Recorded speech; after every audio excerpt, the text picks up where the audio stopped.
At the Tri-County Auto Salvage Auction in Columbus, Ohio, Isaac Hartwell raised his hand and bought 17 cars nobody wanted, all of them for $2,500. Laughter swept the room. The loudest came from Giselle Vance, CEO of Heartline Motors, standing near the press section with a smile sharp as cut glass. "You just bought $2,500 worth of scrap metal," she said, loud enough for everyone to hear. "Hope you kept the number for the nearest junkyard." A phone camera caught every second of it. Isaac signed the paperwork and walked to his truck without a single word. He knew something no one else in that room knew. 30 days later, Giselle Vance would drive herself to find him. What was hidden inside those 17 cars? Stay with this story. The ending is something nobody saw coming. The Tri-County Auto Salvage Auction ran 4 times a year in a converted warehouse on the eastern edge of Columbus. Most of the regulars were small-time dealers looking for project cars, a few collectors chasing long shots, and the occasional mechanic who could tell a good frame from a bad one just by crouching down and looking. Isaac Hartwell had been attending for 3 years. He always came alone, always arrived early, and always wore the same faded green flannel shirt that made him look like he belonged more in someone's backyard than at a bidding floor. His truck was a 2004 model with a cracked passenger mirror and a tailgate that didn't close all the way. He had no assistant, no business card, no company name on the side of his door. To anyone watching, he was exactly what he looked like, a single man with a small budget and no particular plan. But Isaac had been tracking Lot 17 for 6 weeks, not casually, methodically. He had requested the full vehicle identification list from the auction house 4 days after the lot was posted, cross-referenced every number against production records stored in 2 binders his late father had left behind in a storage unit in Dayton, and driven out to the lot on a Tuesday morning when the facility was quiet to walk between the black vehicles with a flashlight and a notepad. Most people who glanced at those 17 cars saw rust, broken glass, stripped interiors, missing engines, and decades of accumulated neglect. Isaac saw a different set of facts entirely. 3 of the 17 cars carried specific identifiers that the auction listing had not bothered to mention, because the people who prepared those listings were not looking for what he was looking for. Car number 7 was a 1967 Ford Mustang Boss 302. The exterior was a disaster, layers of blistered paint, a collapsed front quarter panel, no seats, no glass in the rear.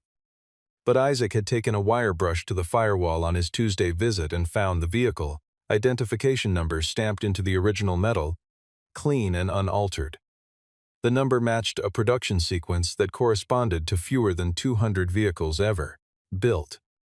In the collector market, a verified Boss 302 in any restorable condition was worth somewhere between $40,000 and $55,000 when the work was done right.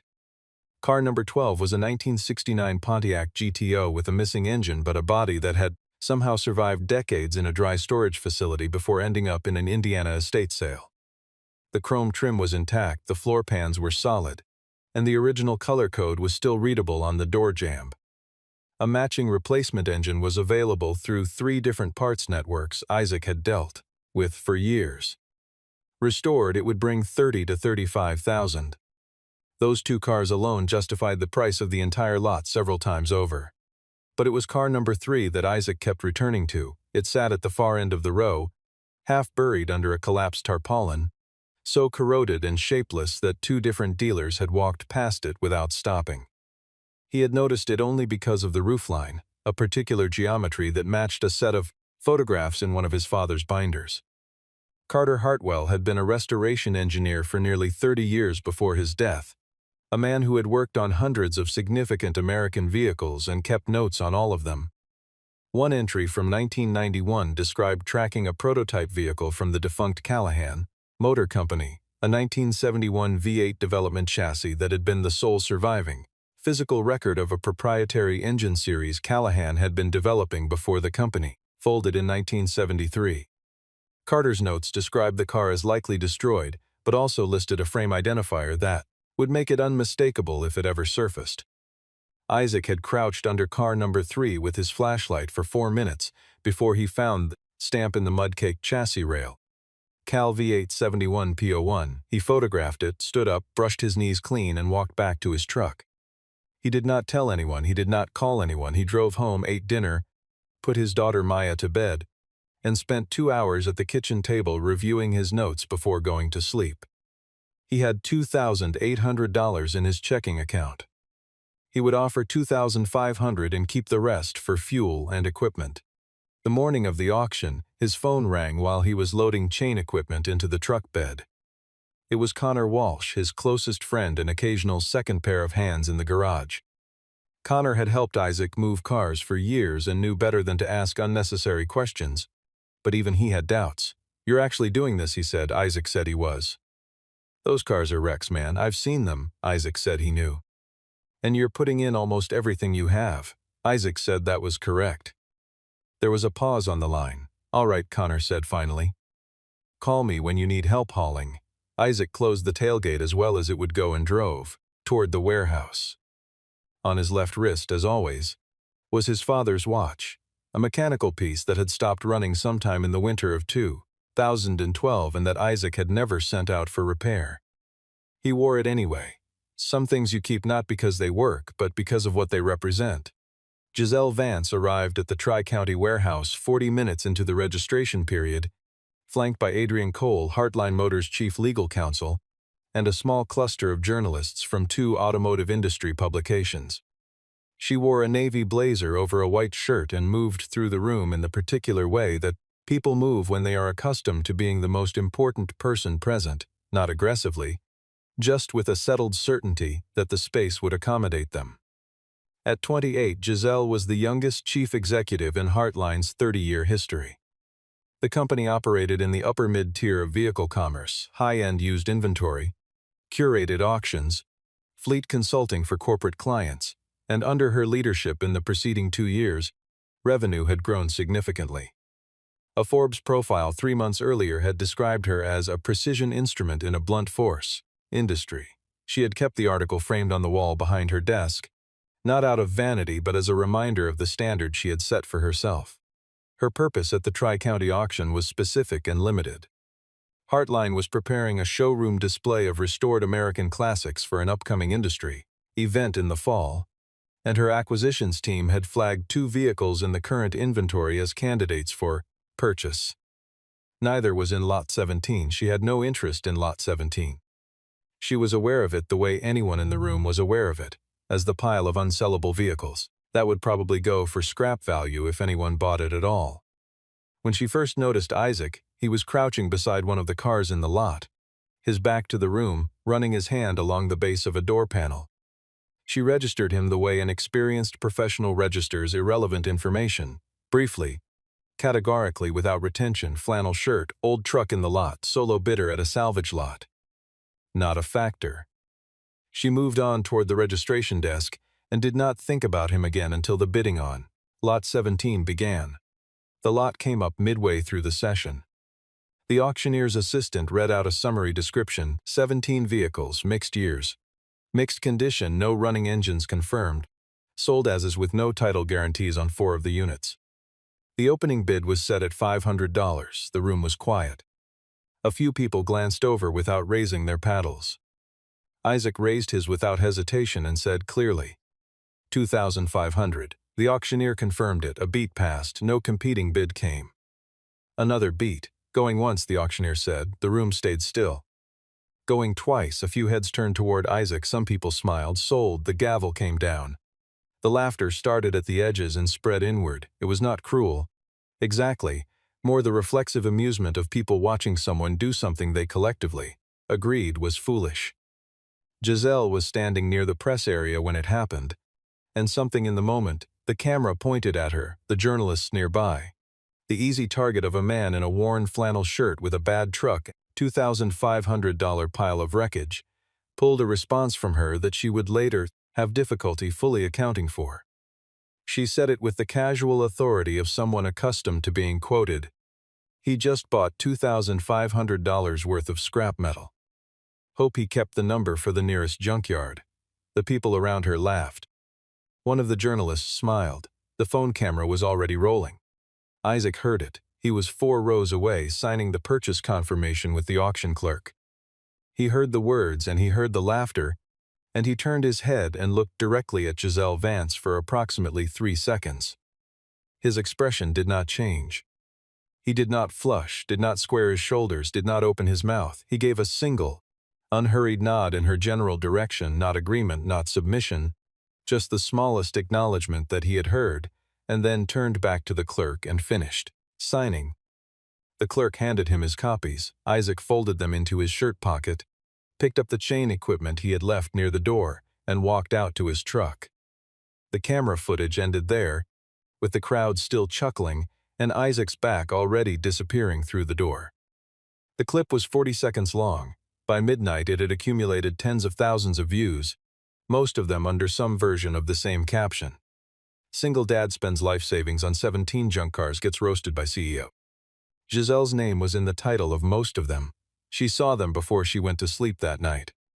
Several people on her team had sent the links with laughing reactions.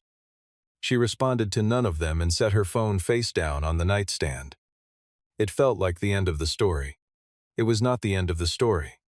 Isaac spent the next 2 days with Connor, moving all 17 vehicles to a rented garage space in an industrial lot 8 miles east of downtown Columbus.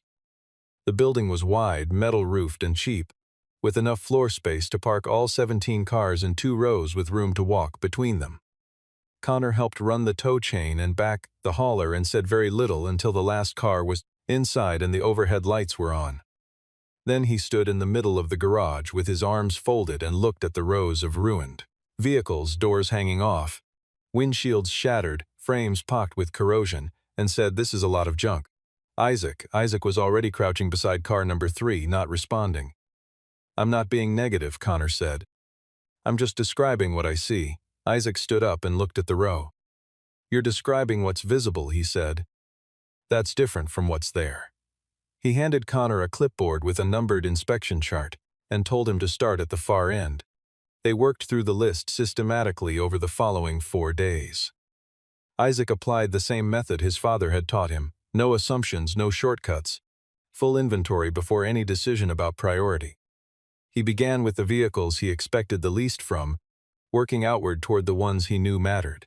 Each car got a full walk-around, a floor pan inspection, a check of the VIN plate and any visible identification markings, and a notation in the clipboard chart. Isaac worked in silence. Connor worked alongside him and asked questions when he had them, and Isaac answered without condescension, the way someone answers when they genuinely believe the other person is capable of understanding the full answer. Most of the 17 cars confirmed what the auction listing had implied. Some were worth parting out. Some had usable chassis components. A few had specific hardware that smaller restoration shops would pay for. He noted each one and set his estimates. Then he reached car number 7. He worked the grime off the firewall with a solvent cloth and a wire brush, uncovered the stamped number, photographed it, and called a collector in Detroit named Marcus who had been hunting a verified Boss 302 for 3 years. Marcus called back within 20 minutes. His voice was controlled but not quite steady. He asked twice if Isaac was certain about the stamp. Isaac read the number aloud both times. Marcus said he could come down by the weekend and asked what Isaac needed to get it to him. They discussed terms after the call. Isaac sat for a moment on an overturned bucket and did a rough calculation on a notepad. Just the Mustang alone, he circled the number. Car number 12 took longer. The engine cavity was empty and had been for some time, but when Isaac opened the door and inspected the data plate on the door jamb, the original color code and production sequence were readable. He took measurements of the floor pans, knocked on the inner sills, checked the firewall mounting points. The structure was solid. He had a contact in St. Louis who dealt in period-correct replacement engines for exactly this model year, a man who maintained a private inventory and who did not advertise publicly. Isaac sent him a message with the specifications. The reply came that evening. The engine was available. Delivery within 10 days. The cost was manageable against the projected resale margin. He added car number 12 to his priority column. And then there was car number 3. Isaac waited until Connor had gone home before he uncovered it fully. He worked the crusted mud off the chassis rail with a stiff brush and a slow application of solvent, not rushing, not forcing. The stamp emerged letter by letter out of the muck. Cal V871 P01. He pressed his thumb against the cold metal to confirm the depth of the impression. It was original. He took a fresh set of photographs with his phone, then opened his laptop and pulled up a scanned file of his father's engineering notes, pages typed, and handwritten and annotated across 3 decades of work. The entry about the Callahan V8 prototype was 12 pages long. Carter Hartwell had first encountered references to the vehicle in 1988 while working on a related documentation project for a private collector. He had traced the production records through 2 acquisitions and 1 company dissolution, eventually concluding that the physical vehicle had most likely been lost in a facility disposal in Indiana sometime in the late 1980s.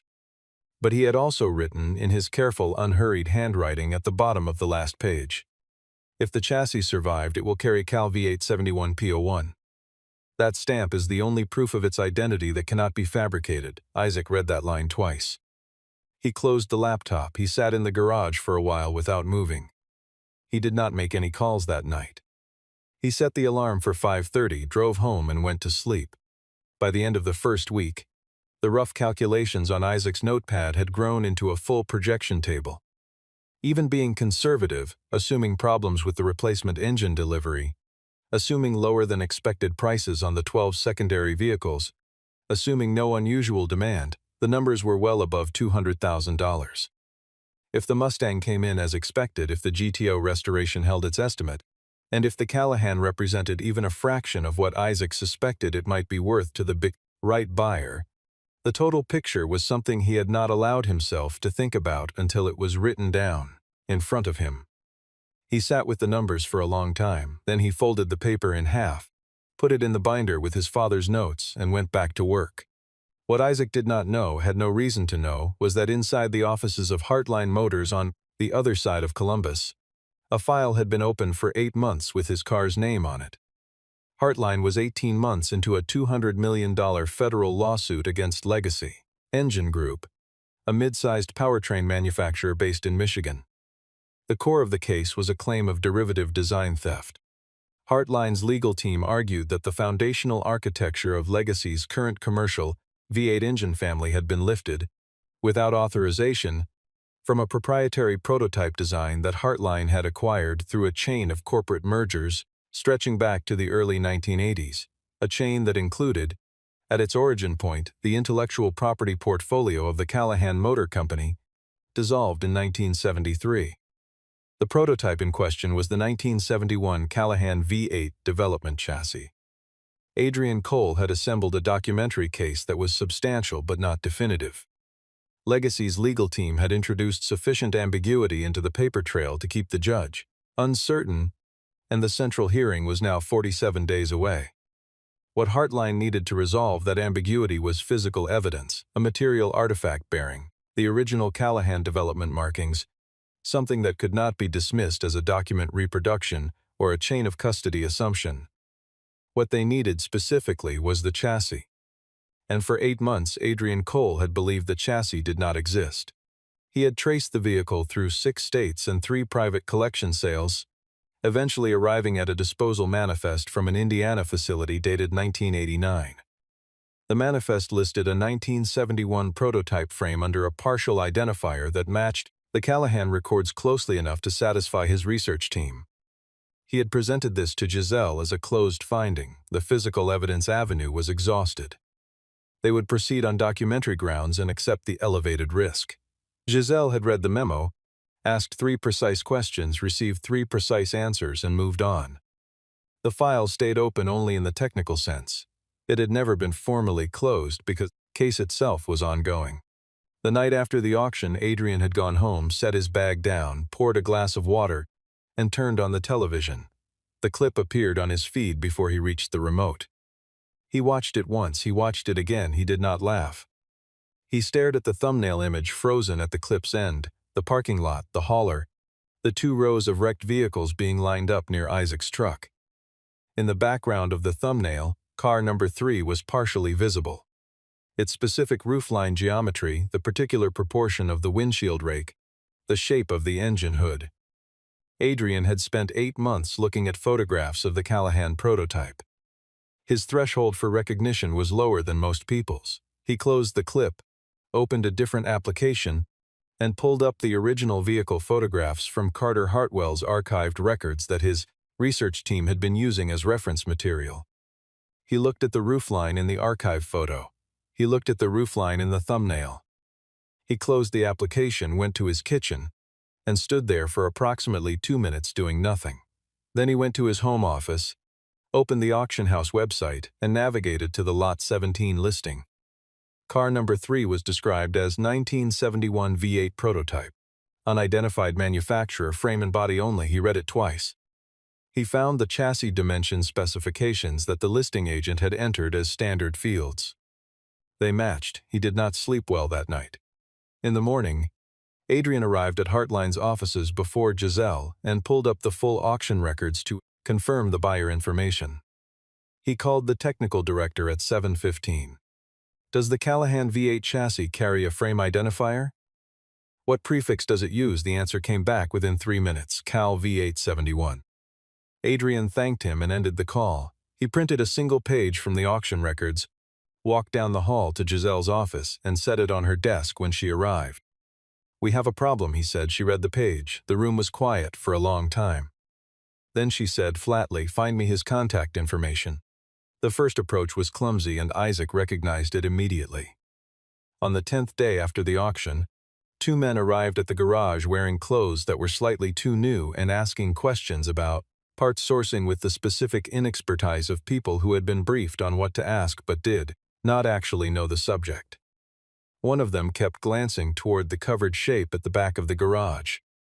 Isaac answered their questions with complete courtesy and zero information. He confirmed that he was not currently selling anything from the lot. He thanked them for stopping by. He watched them back out of the driveway and told Connor, who was buffing the Mustang's driver's side panel, they'll send someone with more authority in about 3 days. Connor looked up. Heartline? Isaac nodded. So they found out about the Callahan. Isaac said it was a reasonable assumption. Connor said, You're not worried? Isaac thought about this for a moment. About what exactly, he said, and went back to work. While the legal positioning was happening across town, Isaac's actual work was producing results. He had prioritized 7 vehicles from the secondary group for rapid processing. 2 of them required only mechanical cleaning and minor bodywork and were sold within the first 10 days to a local dealer who ran a small lot on the west side. 3 others went through the forum network Connor had posted to, a community of dedicated collectors who valued verified provenance over cosmetic presentation. The forum post was simple, a few photographs, the work completed, the asking price. No storytelling, no sales language, the responses came quickly. The quality of the work was not what forum members expected from the story they had been following, and they had been following it. The clip had circulated in the collector community alongside commentary from people who actually understood what it meant to pull a viable chassis from a salvage lot. The reaction there was different from the general reaction. Several experienced collectors had watched the clip and said, privately and then publicly, that the man in the flannel shirt had known exactly what he was doing. Connor's forum posts were the confirmation. The photographs showed work that was meticulous and unhurried, the kind of restoration that prioritized accuracy over speed, that replaced what needed replacing and preserved what did not, that treated the original engineering of the vehicle as something worth respecting rather than something to be concealed under fresh paint.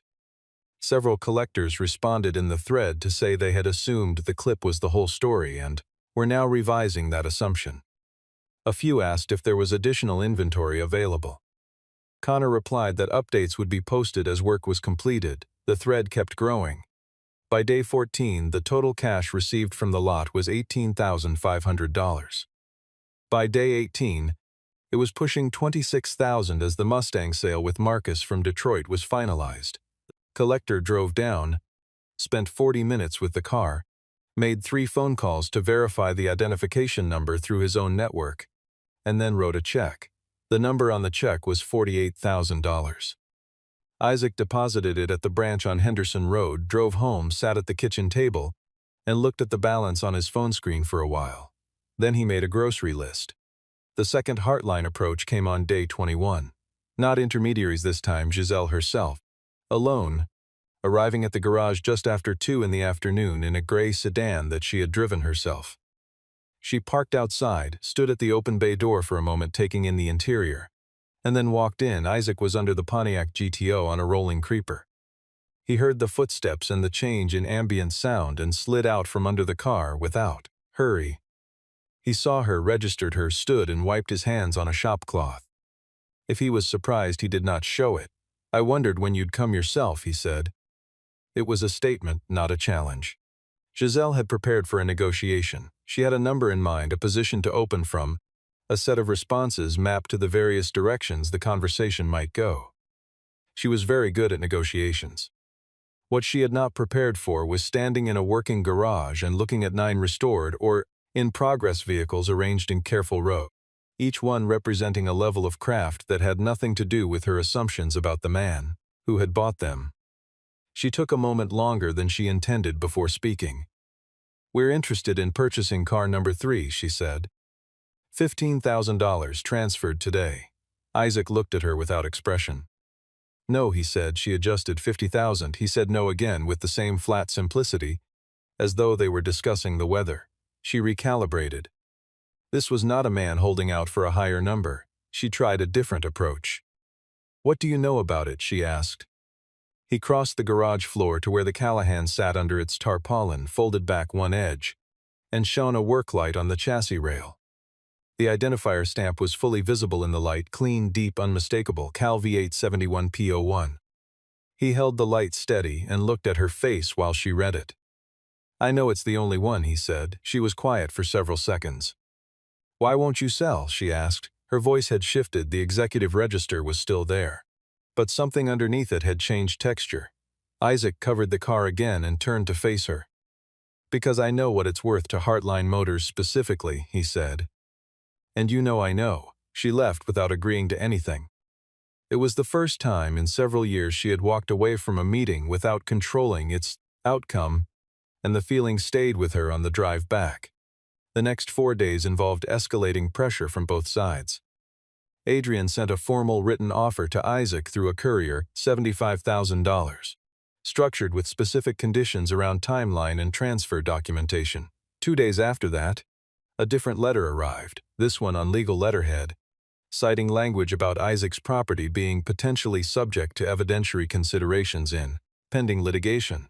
Isaac took both letters to a local attorney named Wallace, who spent 20 minutes reviewing them and then told Isaac that the evidentiary language in the second letter was, in his professional opinion, a bluff. The vehicle had been legitimately purchased at a public auction and no court order existed or had been applied for. Isaac owned the car. He was under no obligation to sell, cooperate, or respond. Isaac thanked him, paid his consultation fee, and drove back to the garage. What he did next surprised Connor, who had been quietly watching the pressure accumulate for days. Isaac called Adrian Cole's direct number, which he had found on the Heartline corporate website. Adrian answered on the second ring.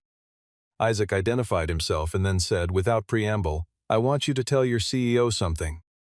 The other side, Legacy, made contact through an intermediary 3 days ago. They offered me $180,000 to make the car unavailable before the hearing. I turned it down. I'm telling you this because you should know the landscape you're operating in. I won't be selling to Legacy and I won't be helping them, but I'm not going to be pressured into selling to Heartline either. Adrian was silent for long, enough that Isaac wondered if the line had dropped. Then Adrian said slowly, "Why are you telling me this instead of keeping it as leverage?" Isaac said. "Because I'm not interested in winning by letting someone else lose in a way that's worse than necessary." Another silence. "I'll relay this to Ms. Vance," Adrian said. Isaac said thank you and ended the call. The Mustang auction on day 28 generated coverage that Isaac had not anticipated and would not have sought.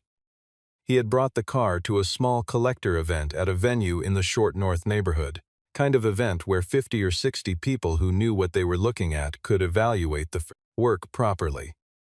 3 journalists who had been tracking the lot story from the beginning were present, either by chance or by following the forum activity.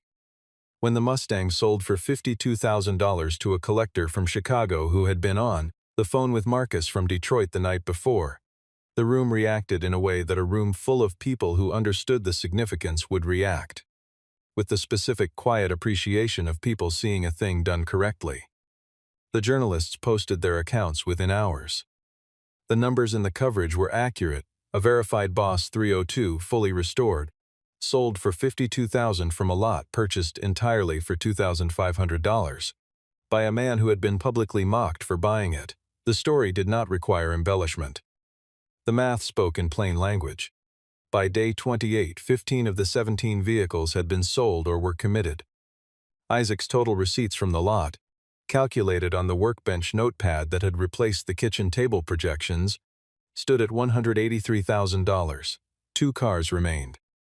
The Pontiac GTO was 3 days from completion. The Callahan sat at the back of the garage, covered, untouched since Isaac had shown it to Giselle.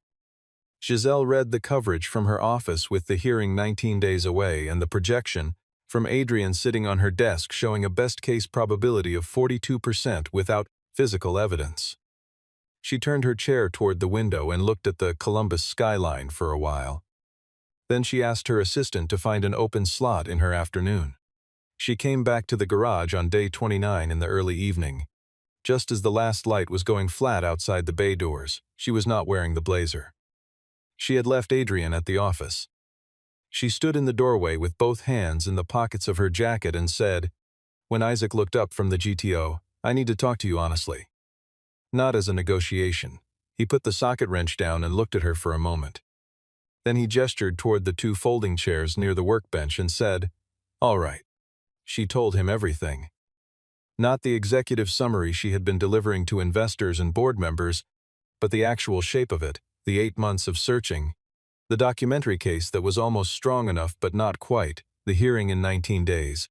What a loss would mean for Heartline's core IP portfolio and for the people who had built their careers around it.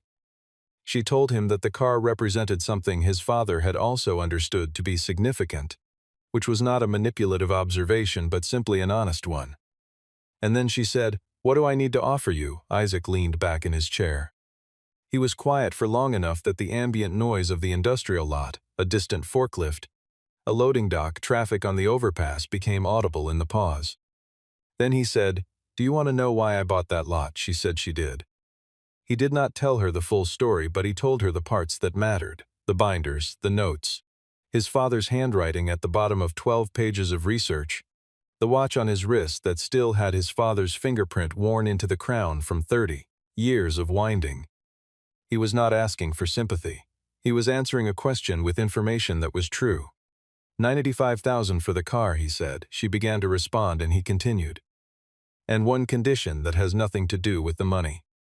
Heartline Motors funds a vocational training program in classic auto restoration at Columbus Trades. $50,000 per year for 3 years. No press release required, no naming rights, no association with me, just the program running, teaching people who want to learn the work. Giselle looked at him for a moment that was longer than most of their previous exchanges. She had negotiated with people worth hundreds of millions of dollars and had never heard a condition structured exactly this way, not toward personal recognition, not toward reciprocal business advantage, simply toward a thing continuing to exist. "Why not ask for a public apology?" she said. "You're owed one." Isaac thought about this. "I don't need that," he said. "You don't owe me the words. I think you already know you were wrong. You knew it before tonight." Something in Giselle's face changed, not dramatically, not with any particular visible emotion, just a shift in the quality of how she was holding the expression. "Yes," she said. "I knew." She extended her hand across the space between the 2 folding chairs. Isaac shook at once. Connor, who had been working quietly at the far end of the garage and had heard most of it, served as one witness. Adrian, who Giselle called and who drove over within the hour, served as the other. The agreement was written out by hand. Both parties signed 2 copies and Adrian took one. It was 10:47 at night. Isaac made coffee. Connor made a comment about the absurdity of the situation and everyone in the garage laughed, briefly and genuinely, the way people laugh when something very strange has resolved itself into something very simple. The Callahan V8 chassis was documented, transported, and introduced as material evidence at the federal hearing 16 days later. The frame identifier, the production markings, and the provenance chain that Adrian's team had reconstructed from the auction records and Carter Hartwell's archived materials proved sufficient to resolve the documentary ambiguity that Legacy's legal team had been exploiting. The judge ruled in Hartline's favor. Legacy Engine Group was ordered to cease commercial production of the disputed engine variant and to enter remediation proceedings on the revenue already generated. The case would continue in its compensation phase for some time, but the core determination, the one that Hartline had been trying to establish for 2 years, was settled. Giselle heard the ruling in the courtroom, said very little afterward, and declined the celebratory dinner her team had arranged for the evening. She drove home alone. When a journalist asked her about the car story, 3 weeks after the ruling, in the context of a longer profile about the litigation outcome, she gave an answer that her publicist had not reviewed and her communications team had not been consulted on. "I made an inaccurate assessment," she said, "not about the value of the cars. About the value of the person standing next to them. Those aren't the same kind of mistake.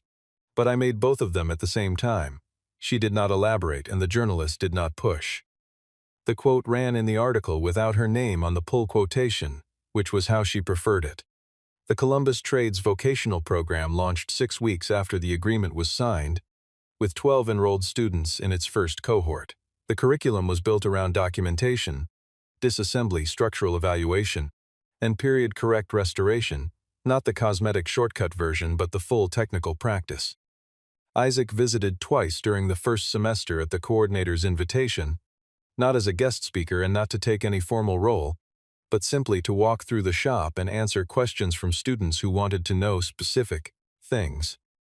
He answered them the same way his father had answered him, directly, without simplification, assuming the person asking could handle the full truth of the answer. The Pontiac GTO was the last vehicle from Lot 17 that Isaac worked on. He completed it 4 days after the hearing concluded, rolled it out of the garage into the morning light, and stood beside it for a long time. The color was a deep metallic blue with chrome trim that caught the October light in a particular way, long and clean along the hood line. He had repainted it in the original factory specification, not because it was more valuable that way, but because he had found, in one of his father's binders, a photograph from 1974. Carter Hartwell standing beside a car of exactly this color and this year in a driveway that Isaac did not recognize, squinting against the sun, with the particular expression of a man who is very satisfied with a piece of work he has just finished. Isaac had looked at that photograph a great many times in his life. He had never thought he would have a reason to look at it and then look up and see the same car in front of him. He did not try to explain what that felt like even to Connor, who had been with him for the whole of it. Some things do not require narration. By the end of the 30th day after the auction at Tri-County, Isaac's total receipts from Lot 17, including the sale of the Callahan chassis to Hartline, were $278,000, from a purchase of $2,500. He used a portion to sign a long-term lease on the garage, buy out the equipment he had been renting, and register a business name with the state. Hartwell Restoration. He had business cards printed for the first time in his adult life. He put them in a small stack on the corner of the workbench, next to the coffee maker, next to his father's binders, and left them there for whoever might need one. The GTO he did not sell. He pushed it to the back corner of the garage where it was visible from the main working area. That specific blue, that specific chrome, the hood line exactly right in the fluorescent light. On the corner of the windshield dashboard, where the defroster grid met the glass, he set his father's watch face up, the cracked crystal, the stopped hands, the worn crown. Not repaired, not hidden. Just present, the way the important things always are, if you know how to look. End.